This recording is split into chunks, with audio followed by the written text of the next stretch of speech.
Hey everybody, Josh down here at Advantage One RV today, where we have coming in a very, very nice Fleetwood Bounder Class A gasser. Generator fires up like a top, other than I have to go out of my way to find a couple little picky, maybe some trim things that need touched up. This mechanically, sound as a pound, tires look good, engine runs well, air blows cold, all the systems are in good working order. Beautiful full body paint package on this thing. This is a sharp rig. It's got a washer dryer combo installed in it, which I think makes it good for potentially not just like a quick weekend trip or something like that. If you're looking to do potentially full timing, or at least saying extended weekends or seasonal stays or something like that, this would be a sweet rig.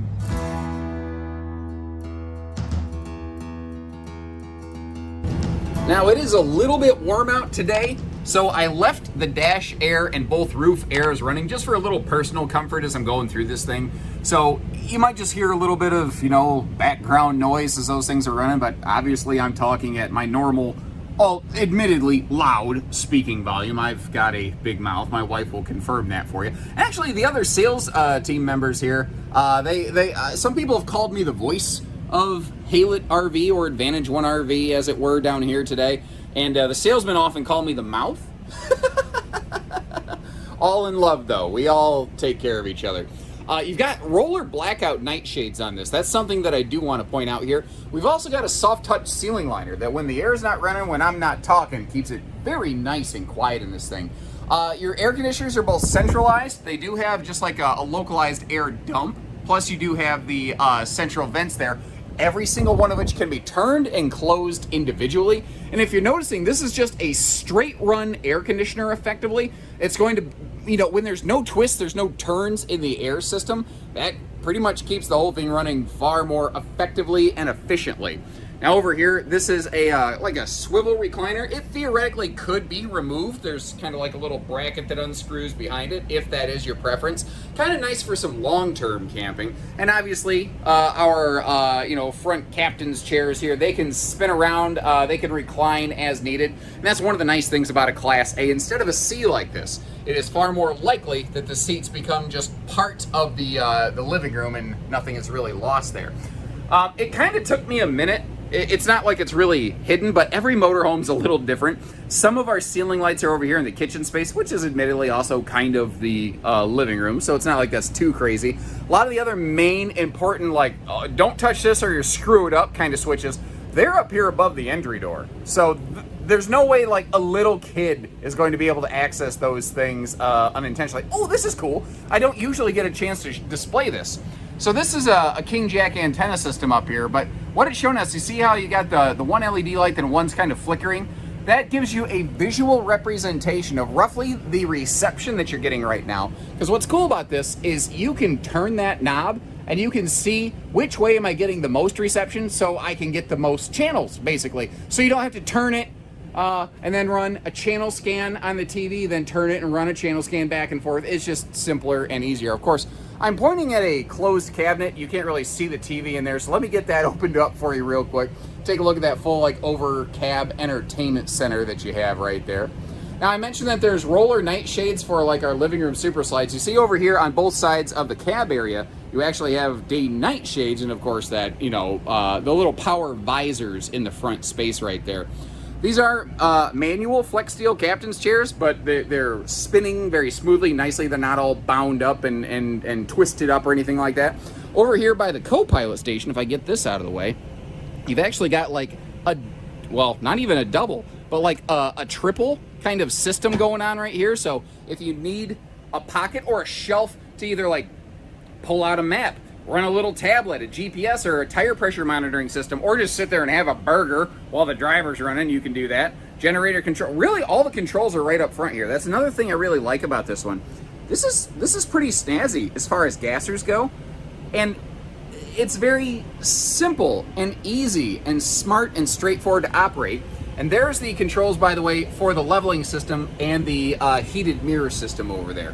Now, if I back up a little bit, how in the world did I miss that the first time through? One of the window screens, apparently, is busted, so I guess keep that in mind. There is a little bit of storage below that sofa right there, but one of the things that I wanted to show you is if you, that folds open into a nice big sleeper, but you see how there's some seat belts down inside of there.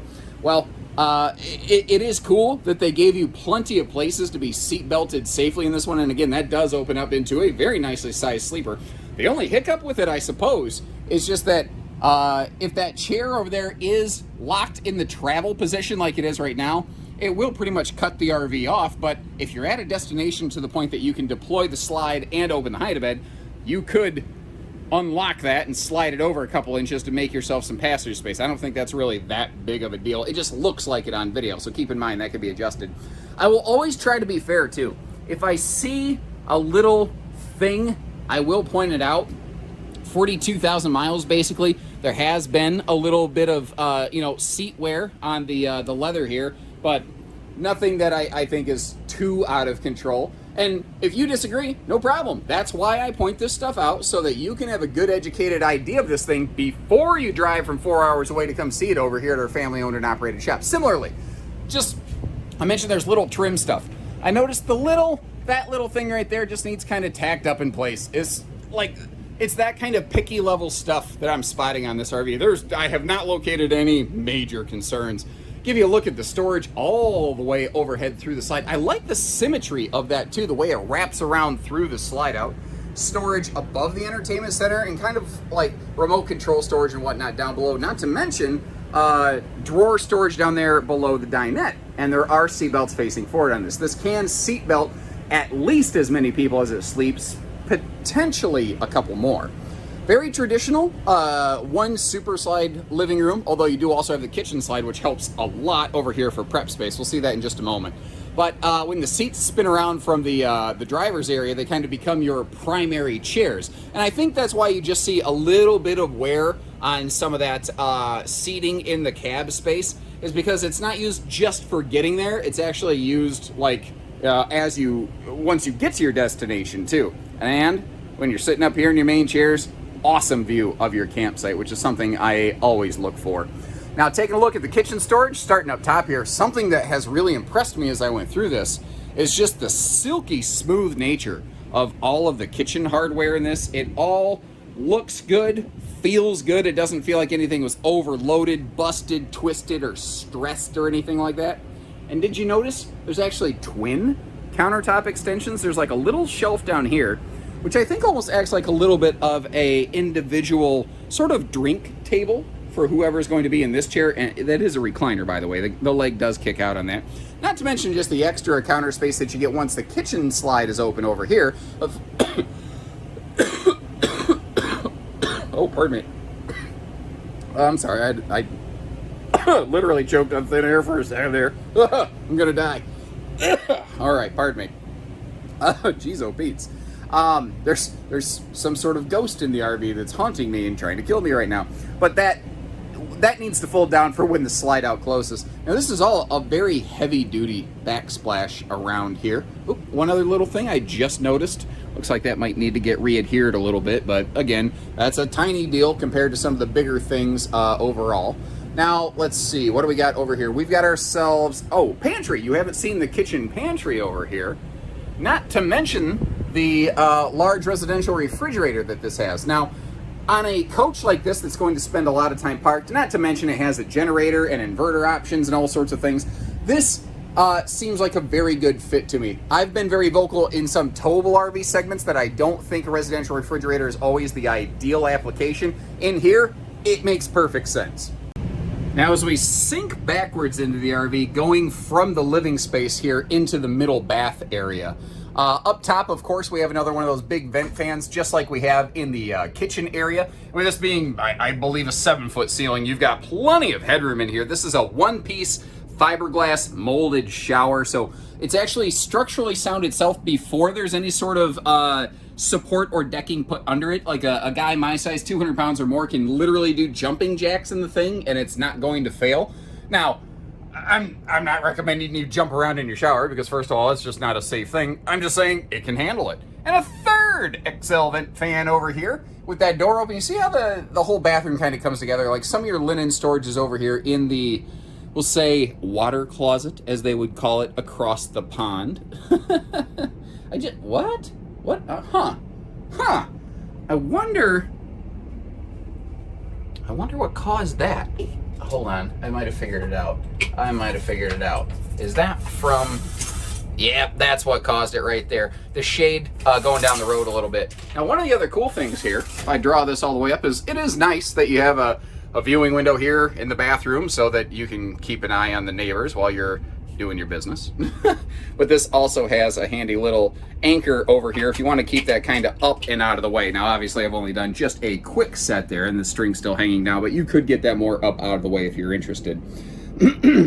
Notice this is a dual sink too. So you have a dedicated sink in the bathroom area itself, and then a second sink kind of in that middle hallway between the, well, next to the shower, basically. So you've got just kind of a wash your hand station, and then you do still have a personal vanity station.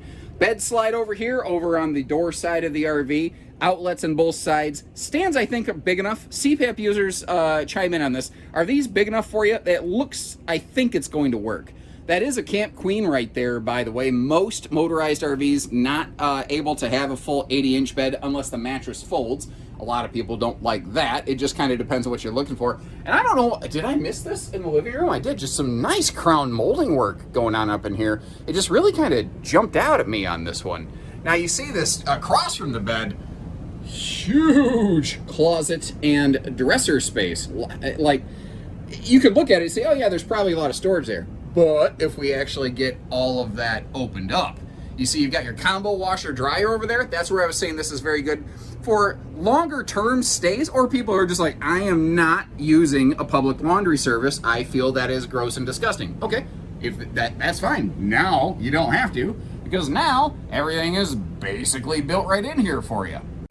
All right, so from the driver's seat, what she's gonna look like in road mode, if you hit a travel stop and you need to, hop up, you need to get to the bathroom, or you gotta work your way to the back because you've been on the road all day and you need to take yourself a break. Just to give you an idea of, like, obviously we can get to the kitchen, the refrigerator remains in access, the entirety of the bathroom. The bed is, I think, functional for a Cracker Barrel travel stop where you need to deploy the slides. Obviously, if you're taller like me, you're gonna have to be a little more cognizant of where you put your feet, but you can see that the mattress doesn't fold. So if it is really like a long-term travel stop, long-term meaning like overnight for a few hours, you can make this work, I think. And this is just another good example of something that I talk about all the time. The way that a full-body paint package like this, it masks the age of the RV.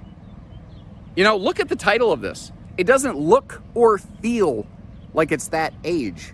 To me, anyway. What do you guys think? Am I crazy on that? It always makes it look newer than it really is, because paint is better at holding up against sun and weather exposure than just common fiberglass. It tends to just stay looking good longer. Plus, it just has a more striking, bold color palette to it, I think. Now, notice how all the slides have an awning.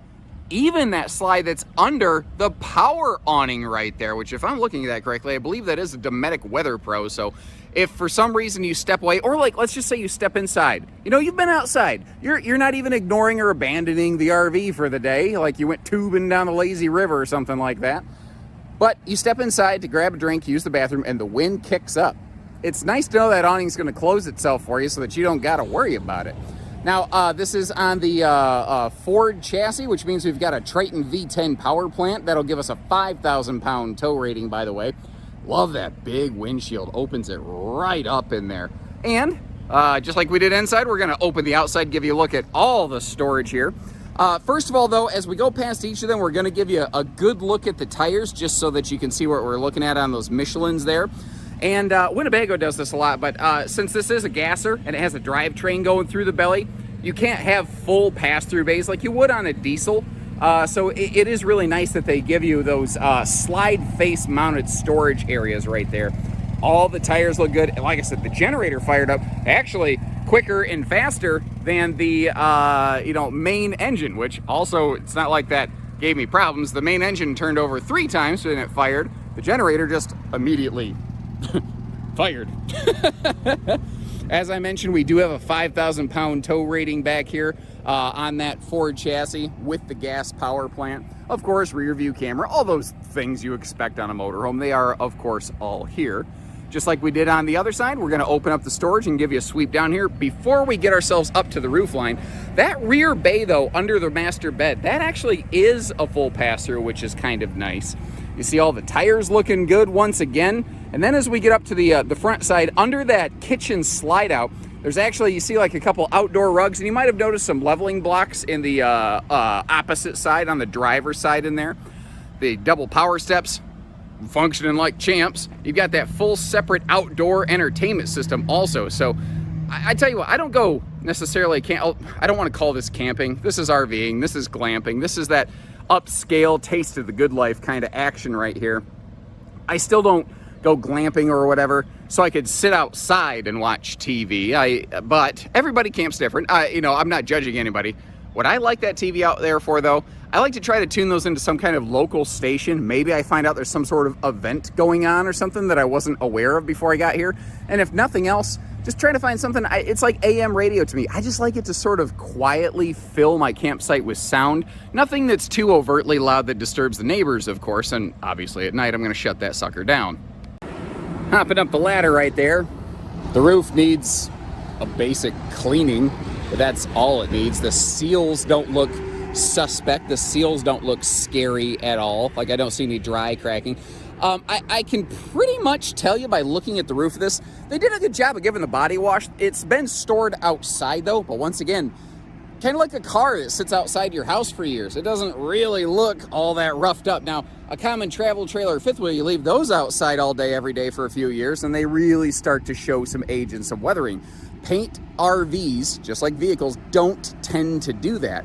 I can also tell you, you know, like, you see how the AC shrouds aren't severely sun faded or anything.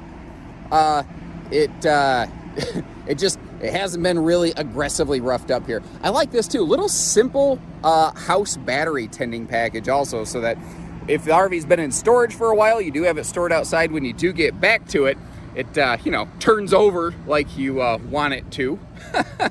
And the wine guard, 360, what is this called? It's Carryout G3, not 360. That's the thing that comes on travel trailers, sorry.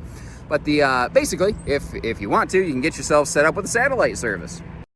So if you like what you see, give us a call down here at Advantage One RV. We've got financing, we can do trades, we can do anything you need. You give us a call and we'll make it happen. If you appreciate the way we go through things, show you all the storage and all that. If you haven't done so, hit the like button on the video, subscribe and follow along. We are family owned and operated. When you're ready, we're ready, man. So take care, stay safe, have fun, and have an A1 day, everyone.